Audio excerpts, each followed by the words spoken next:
Assalamualaikum warahmatullahi wabarakatuh. Yang saya hormati Bapak Muhammad Ridwan Shum M.Hum selaku dosen Bahasa Indonesia dan teman-teman sekalian yang saya banggakan. Baik, kami dari kelompok 6 yang beranggotakan Diki Septiadi, Muhammad Said Zarkasi, Rafika Putri Wibowo, Raisa Oktarina, dan saya sendiri Aska Aditya Wirapanca selaku moderator. Kami di sini ingin mempresentasikan hasil diskusi kami yang berjudul Ragam Bahasa Indonesia.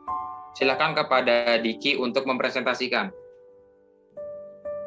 Baik, terima kasih. Sebelumnya perlu kita ketahui bersama bahasa merupakan hal yang sangat penting, terutama bahasa Indonesia perlu dipelajari oleh semua lapisan masyarakat, khususnya kita sebagai penduduk asli negara Indonesia.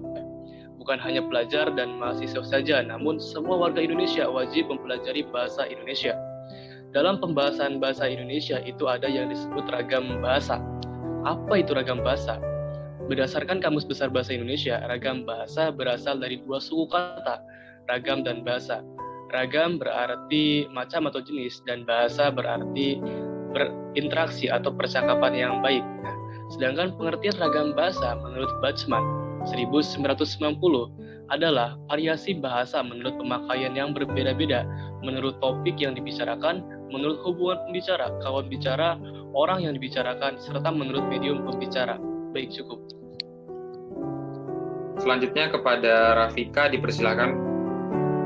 Terima kasih. Di sini saya akan menjelaskan apa saja ragam bahasa Indonesia dan berdasarkan apa saja. Untuk yang pertama adalah ragam bahasa berdasarkan cara pandang pembicara atau penutur. Dibagi menjadi 4, bahasa dialek atau daerah, bahasa yang digunakan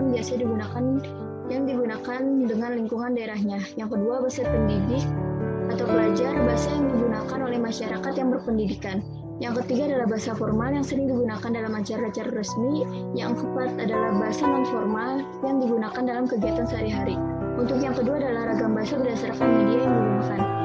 Media yang digunakan terdiri dari 2, yaitu bahasa lisan, suatu bahasa yang dihasilkan oleh alat ucap. Yang kedua adalah bahasa tulis, bahasa yang dihasilkan oleh media. Yang ketiga adalah ragam bahasa baku dan ragam bahasa tidak baku. Untuk ragam bahasa baku sendiri adalah ragam yang diakui masyarakat pemakaiannya dengan bahasa resmi. Yang kedua, bahasa tidak baku, ragam bahasa yang cara pengucapan dan penulisannya tidak memenuhi kaidah-kaidah standar. Dan yang terakhir adalah ragam bahasa berdasarkan topik pembicara. Untuk topik pembicara terdiri dari 4, yaitu bahasa sosial dan fungsional, ragam bahasa yang didasarkan atas kesepakatan bersama yang dihasilkan dengan profesi, kegiatan, dan keagamaan. Yang kedua adalah ragam politik dan hukum, ragam berisi kebijakan yang dibuat oleh penguasa dalam rangka menata kehidupan. Yang ketiga adalah bahasa sastra, bahasa yang digunakan dengan unsur-unsur seni. Contohnya adalah novel. Yang terakhir adalah bahasa jurnalistik, bahasa yang digunakan oleh pusat kabar, contohnya radio dan televisi. Terima kasih. Baik, selanjutnya kepada Muhammad Said, dipersilakan. Baik, terima kasih. Di sini saya akan memaparkan contoh dari berbagai ragam bahasa Indonesia yang ada di dalam kehidupan sehari-hari. Yang pertama ada bahasa jurnalistik, kedua bahasa ilmiah, dan yang ketiga bahasa usaha atau bahasa bisnis. Yang pertama, bahasa jurnalistik adalah bahasa yang sering digunakan di kalangan pers, wartawan, narasumber yang dituangkan dalam suatu media. Faktanya sebagian besar wartawan bukanlah sarjana yang pernah belajar bahasa. Dalam hal ini bahasa Indonesia secara khusus. Bahasa jurnalistik biasanya diperoleh secara singkat dalam kursus atau pelatihan jurnalistik. Yang kedua, bahasa ilmiah,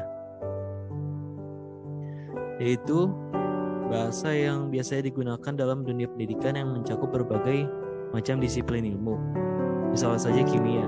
Bidang ini memiliki segudang istilah yang belum tentu diketahui oleh fisikawan atau sastrawan yang notabene juga merupakan akademisi. Dan yang ketiga, bahasa usaha, yaitu merupakan bahasa yang digunakan di kalangan pelaku usaha atau pegiat usaha. Contoh istilah dari bahasa bisnis yang mungkin jarang diketahui oleh orang awam adalah kata inflasi. Inflasi adalah peningkatan harga secara terus-menerus dan secara umum. Sekian, terima kasih. Oke, selanjutnya kepada Raisya, dipersilakan. Baik, terima kasih. Kesimpulan Mengapa ada ragam dalam penggunaan bahasa Indonesia? Ragam bahasa ini muncul karena adanya letak geografis, latar belakang budaya, dan sejarah.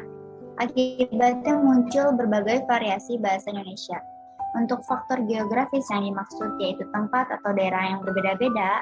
Yang kedua, faktor budaya, yaitu setiap daerah mempunyai perbedaan kultur.